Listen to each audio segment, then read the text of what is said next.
Monsieur le Président, Madame la Présidente, Monsieur le Président, Messieurs les représentants des professionnels du bâtiment, je souhaitais vous poser des questions, questions auxquelles s'associe mon collègue Jean-Luc Laglaise et qui s'adresse à vous, Messieurs les représentants de la Fédération française du bâtiment. 3 questions. La première va concerner l'effet d'aubaine qui peut survenir avec la mise en place du CITE et une éventuelle hausse des prix. Selon vous, quels seraient les mécanismes qui pourraient être mis en place pour éviter que ce crédit d'impôt, comme cela peut se produire dans d'autres domaines d'ailleurs, ne fasse gonfler les prix du marché et se traduise au final par une absence de bénéfices pour le citoyen réalisant les travaux de rénovation énergétique et donc diminuant son caractère incitatif. Seconde question, elle va porter sur l'éventuelle sortie des parois vitrées, des portes, des fenêtres et des volets du dispositif. Selon vous, comment cette mesure va-t-elle impacter le secteur du bâtiment, et notamment les entreprises, voire particulièrement dans la rénovation énergétique dans ces domaines-là? Et en cas d'impact, pensez-vous que des mesures ciblées puissent être prises pour compenser une telle évolution? Enfin, dernière question, elle va concerner la précarité énergétique.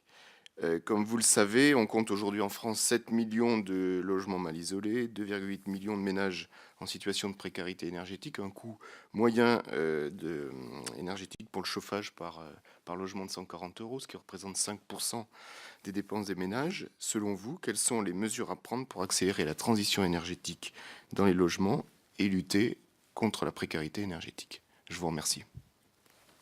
Sur les effets d'aubaine et les effets inflationnistes. Alors je crois que c'est pas la peine de tourner autour du pot. Toute aide, quelle qu'elle soit, contient un effet d'aubaine et contient un effet inflationniste. Une fois qu'on a dit ça, tout est question de proportion.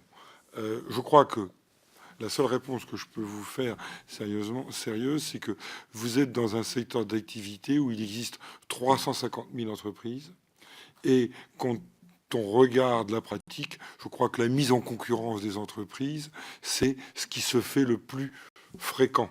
Et je pense que ce gît sur d'autres éléments, la concurrence est le seul élément qui vient diminuer l'effet inflationniste et les effets d'aubaine. Quand je regarde maintenant de manière un peu plus précise l'évolution des indices de prix sur les travaux existants sur les 10 dernières années, je n'y vois guère de montée forte des prix. Je ne dis pas qu'il n'y a pas ici ou là des difficultés, je crois qu'il faut être lucide. On l'a vu sur le photovoltaïque, on peut le voir sur d'autres éléments, mais je crois quand même quand on regarde globalement l'évolution des prix sur les travaux existants depuis les 10 dernières années, l'IPEA et les autres, on ne voit pas un effet inflationniste.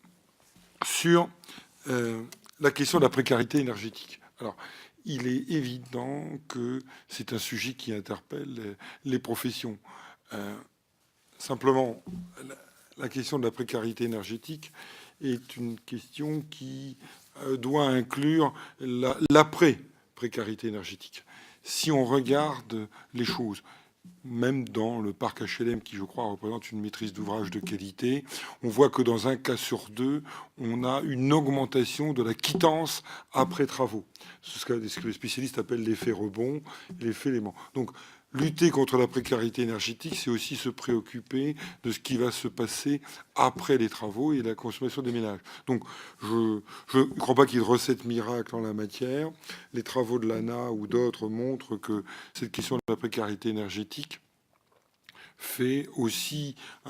conduit à faire aussi un choix entre ce qui est intervention ponctuelle de ce qui est intervention globale. Et je crois qu'on ne doit pas opposer l'un à l'autre. Enfin, sur l'impact, je crois qu'aujourd'hui, personne ne dispose réellement. On peut vous donner des contenus travaux, mais je crois qu'il n'y a pas, à l'évidence, d'études complètes et sérieuses que se passerait si demain on supprimait. Je rappellerai simplement que l'effort que l'on fait aujourd'hui est déjà considérable. Sur à peu près 35 milliards d'investissements des ménages sur leur logement, il y a à peu près 50% qui relèvent de l'énergie. Et que sur les 10 dernières années, quand on regarde l'évolution de l'activité des entreprises, le seul segment qui a continué à progresser, c'est celui des travaux d'économie d'énergie, alors que les autres segments se sont effondrés. On est de l'ordre 10 plus 10. Donc ceci démontre que globalement, le dispositif d'accompagnement massif mis en place depuis 10 ans a porté ses fruits.